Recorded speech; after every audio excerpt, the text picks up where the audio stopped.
Hey everybody! So it's been a little while since I've done a cooking video, but we're not going to cook today. Today we're going to bake, and we are going to make kind of a smorgasbord of a cookie. We are going to make oatmeal chocolate chip butterscotch coconut cookies. I don't know what we're going to call them, but we'll think about it throughout the video. We'll have little ideas pop in our head. So you will need 2 sticks of butter, softened, room temperature, 2 extra large eggs, room temperature. You will need butterscotch chocolate chips, regular chocolate chips, sweetened coconut flakes, oats, light brown sugar, granulated white sugar, and all-purpose flour. These are the things that you will need for the video and to make your own cookies at home. So remember, do not bake cookies at home or cook unless you are supervised by a parent or you have their permission to do so. Don't do it alone. Don't burn your house down. It's not a good thing. So you're going to take your 2 sticks of softened room temperature butter. Remember, they have to be soft. Otherwise they won't cream properly, and then it just won't be really that good. I need a spatula. Sometimes you get a little fleck of butter here at the bottom. You want to get all the butter that you can. So there ain't nothing better than some butter and sugar together. It's a staple in the South. Put your 2 sticks of butter in there. Make sure you get all the butter. And then you're going to add in your brown sugar and your white sugar, 3/4 of a cup of both.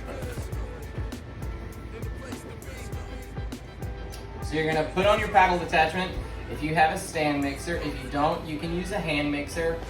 It doesn't really matter, just you need a mixer of some kind because you don't want to mix these by hand because poor little arm might fall off. So, like I said, 3/4 of a cup of granulated sugar.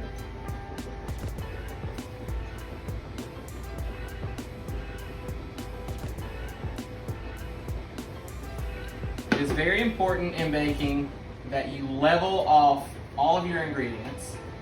I'm coming back and getting something from a handy dandy drawer of mystery items. So this is a leveler. It's a wonderful little piece of equipment. You can use the back of a knife, a flat spatula, anything like that. But you want to make sure that you are correct in your measurements. Baking is a precise science. I'm making a little bit of a mess because I have a jar for this now, and half of my sugar just went all over the stove, but it's all right. It's fun at the same time. So put that in your mixer. My wife, my lovely camera person, is looking at me like, I don't like what you just did, but we're just gonna keep rolling. So 3/4 of a cup of light brown sugar. You could use dark brown sugar, but there's more molasses. It has a deeper molasses taste, and some people don't like that inside of cookies. So, lightly packed, and then add that as well to your butter and sugar mixture. You're gonna put it in your mixer, and you're gonna mix it for 3 minutes until it gets light and fluffy. Let it kind of combine at a lower speed. Don't fling it on high because then sugar's gonna go everywhere and it's not gonna be fun. Once it's combined a little bit, go ahead and kick it up to medium speed and let it whip for 3 minutes. 3 minutes. Nothing more, nothing less. And that is 3 minutes. My handy dandy little timer is going off over here. So once that is done and it has made its noise, you are going to take a measuring cup of any size, but it needs to be big enough to hold 1 egg at a time. Why do you crack your eggs 1 egg at a time? That is in case you get a bad egg, so you don't ruin all of your eggs. So, crack your egg, put her in, your shell away. Turn your mixer on low, and you're going to add your egg one at a time and let it mix. Okay? Let it combine. Get your second egg in your bowl, measuring cup, containment, equipment. Add in your second egg. Let it combine. Wash your hands after you handle raw eggs, because salmonella. You want to scrape down the sides, get all the way to the bottom.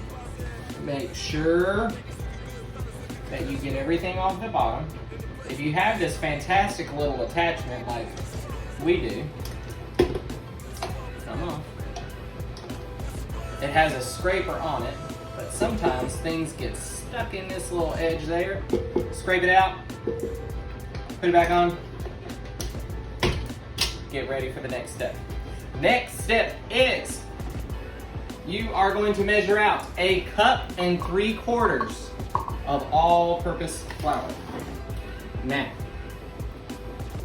if you have your flour in something like this, or in a container, or even if it's still in the bag, you want to take your measuring cup and you want to kind of loosen the flour a little bit. Give it a little toss, a little zhuzh, and then you're going to scoop in, measure out your cup, take your scraper of whatever kind, bring it up, level it out, try not to make a huge mess, put it in a sieve, okay?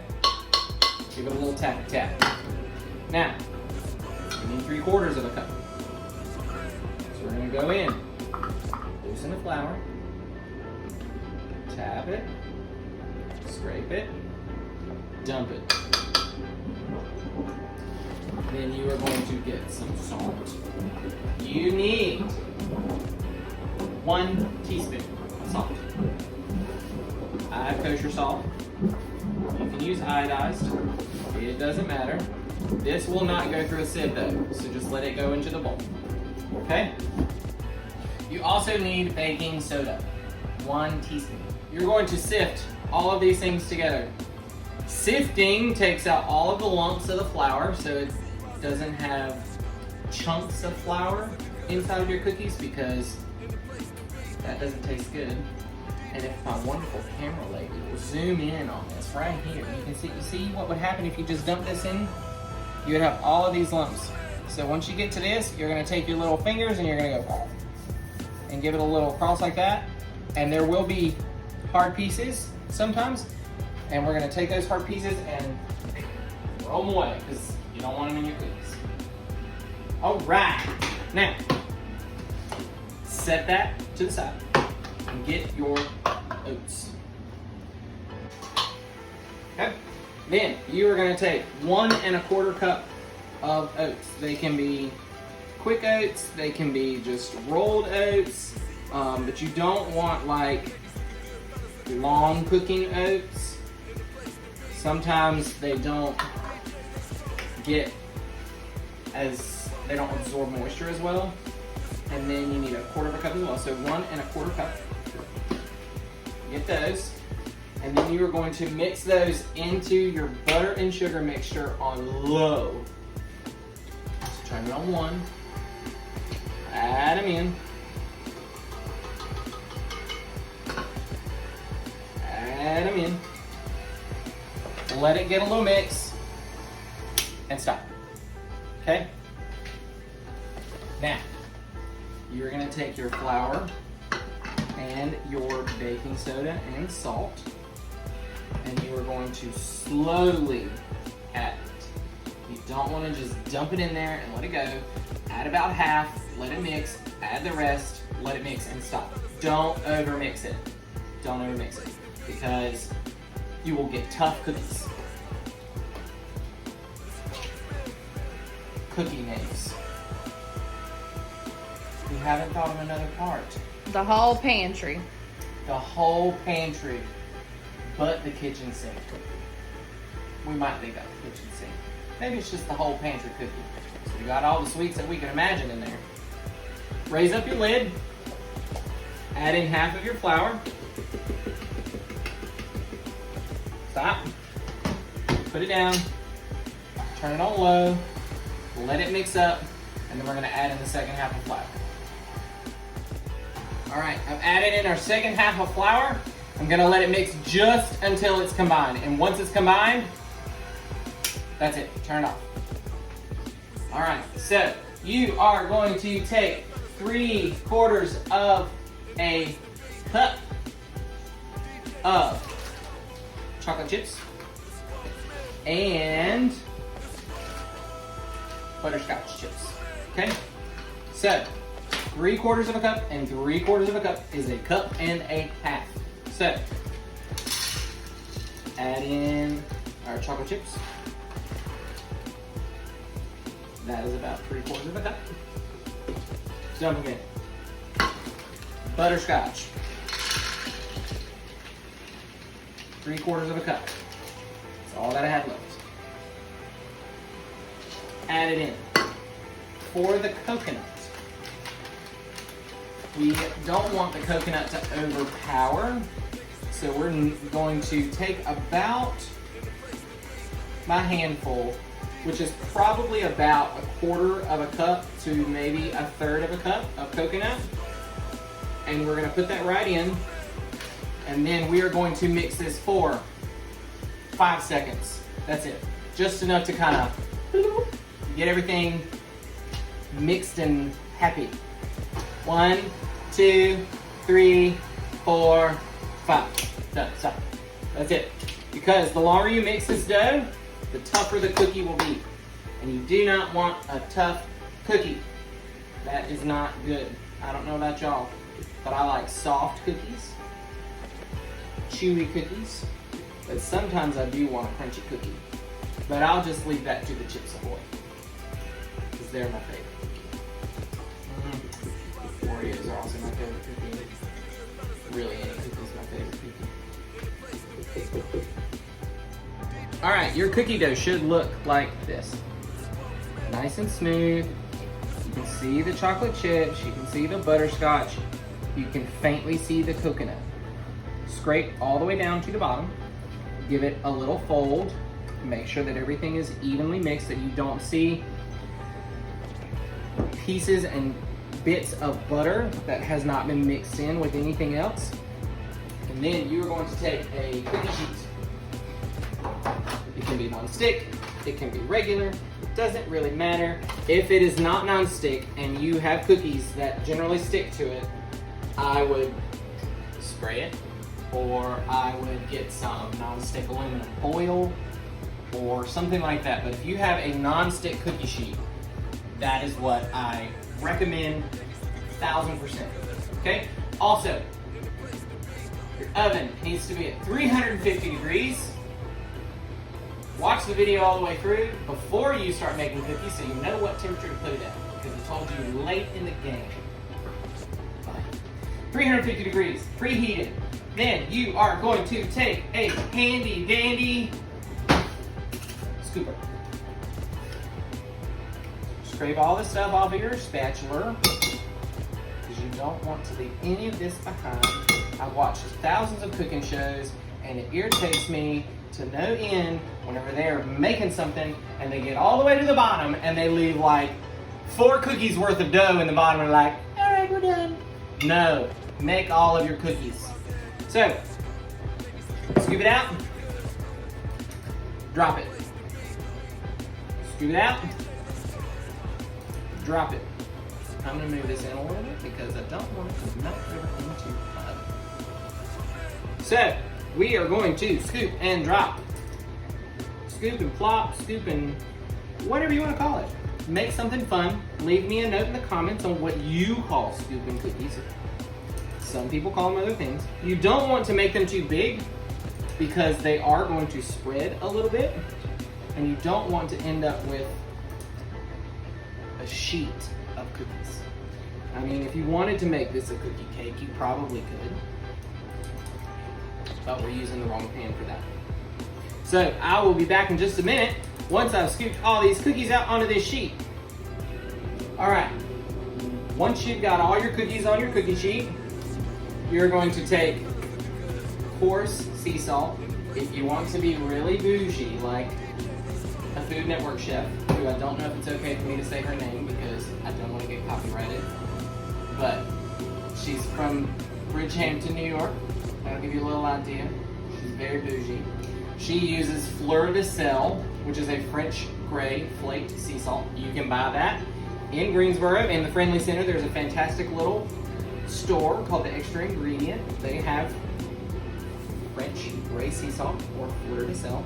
You're gonna take your sea salt and you're gonna sprinkle just a little bit on top of each cookie, okay? This is before you bake. Once you do that, you will slide them into your 350-degree preheated oven for a certain amount of time, which I cannot remember right off the top of my head, so I'll tell you that as soon as I put them in the oven.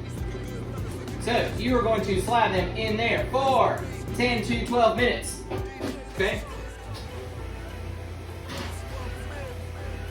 Whenever they come out, let them cool for a minute. Don't try to just rip them off the rack because they're going to be a little gooey and they're going to be delicious. Set your timer for 11 minutes. If you know your oven bakes hotter and faster, set it for 10 minutes. If you know it takes a little longer for things to bake, set it for 12 minutes. If you're like my oven's kind of right in the middle. So I set it for 11 minutes and I will check it at 10 minutes to see what it looks like. Also, this does make more than 12 cookies. We have more dough. We are going to store this in the fridge inside of our mixing bowl because it has a lid. If you don't have one that has a lid, just put it in a bowl and put it in the fridge. Because I don't know about you, but I do not need 24, 36,100 cookies that this might make. So, get that, close it up. We're gonna store that in the refrigerator. Okay? I will be back in about 12 minutes whenever the cookies are done. All right, the timer's going off. We're gonna check our cookies. They are looking beautiful. So we are going to gently pull them out. Look at that. Now, this is a wonderful little culinary school tip. Take your cookies. I know it's gonna be weird. Tilt the pan, drop it. Wrap it down, make it smack. Whenever you do that, that is going to release the air and let them go flat, and then you'll have nice, even cookies, and they'll all be the same height, same size. It's about making everything look the same, so somebody's not like, her cookie's bigger than mine, his cookie's bigger than mine. No, we all want them to look the same. Now granted, some of these do look bigger. But, we're gonna let these cool for a second. I have my plate, I have my glass, and my spatula. Probably should wait a little longer, but don't be like me. Give it a little slide. Go right underneath it. Slide it right off onto that plate. Let it be nice and cool. And then, I don't know what y'all have with your cookies, but what I have with my cookies is a big old cold glass of milk. And I like them when they're warm. Do not eat them like piping hot. You see I'm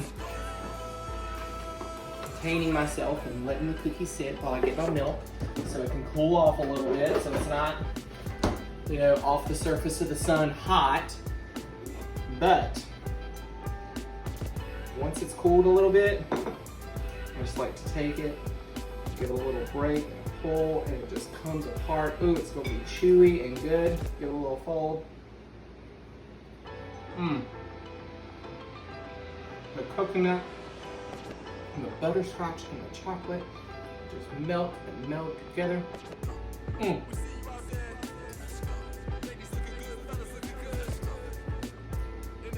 Have a little milk mustache.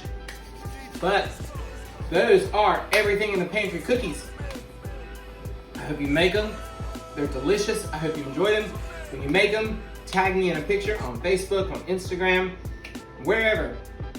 Share it to the church's page and enjoy it because they are so